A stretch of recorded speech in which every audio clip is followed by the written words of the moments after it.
Dear friends, 15 अगस्त को हमारे देश में राष्ट्रीय ध्वज को होस्ट किया जाता है और 26 जनवरी के दिन, गणतंत्र दिवस के दिन, हमारे नेशनल फ्लैग को अनफर्ल किया जाता है।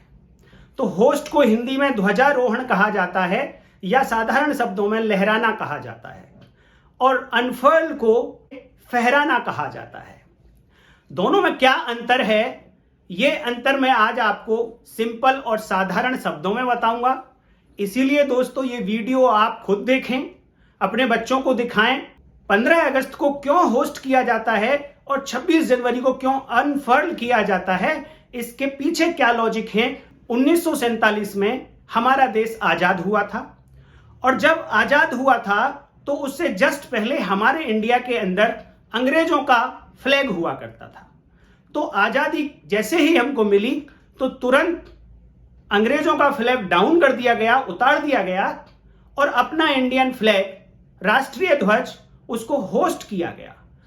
अब इसकी आप अगर पिक्चर बनाएं तो पहली बार, क्योंकि ध्वजारोहण किया जा रहा था, पहली बार अपने नेशनल फ्लैग को होस्ट किया जा रहा था, तो नीचे से ही ऊपर जा सकता है पोल पे।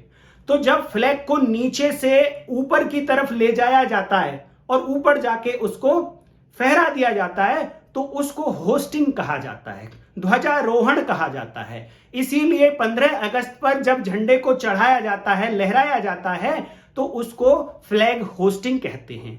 दोस्तों, 26 जनवरी 1950 1947 के बाद का दिन है, क्योंकि 1947 में फ्लैग ऑलरेडी होस्ट हो चुका था, इसलिए दोबारा होस्ट करने की जरूरत नहीं होती। तो 26 जनवरी पे ऊपर ही बांधा जाता है नेशनल फ्लैग को, और वहीं पे उसको खोल दिया जाता है, जिसे हम फहराना कह देते हैं। अब दूसरा अंतर एक और है दोस्तों, कि 15 अगस्त के दिन झंडे को माननीय प्रधानमंत्री लहराते हैं और 26 जनवरी के दिन महामहिम राष्ट्रपति जी झंडे को अनफर्ल करते हैं, फहराते हैं। ये ऐसा क्यों डिफरेंस आया कि 1947 में जब देश आजाद हुआ था तब तक हमारा संविधान लागू नहीं हुआ था, और संविधान लागू ना होने के कारण हमारे कोई भी राष्ट्रपति नहीं थे। उस दिन केवल और केवल माननीय प्रधानमंत्री ही हमारे देश के हेड थे। इसलिए हमारे देश के हेड हर 15 अगस्त को इस झंडे को होस्ट करते हैं, लहराते हैं।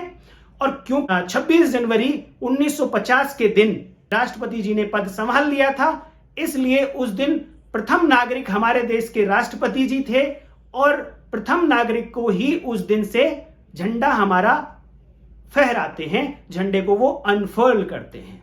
तो दोस्तों, ये छोटे छोटे अंतर आपको समझ में आ गए होंगे, और मैं उम्मीद करता हूं कि आपने अपने बच्चों को ये वीडियो दिखाई होगी, आपने भी देखी होगी। तो आपको वीडियो अगर अच्छी लगी तो नीचे रेड बटन चमक रहा है दोस्तों, इसको टच कर दीजिए। इसके बराबर में बेल आइकन आया होगा, उसको टच कर दीजिए, फिर ऑल को टच कर दीजिए। और तब तक के लिए दोस्तों, स्वाधीनता दिवस की बहुत बहुत शुभकामनाएं। जय हिंद।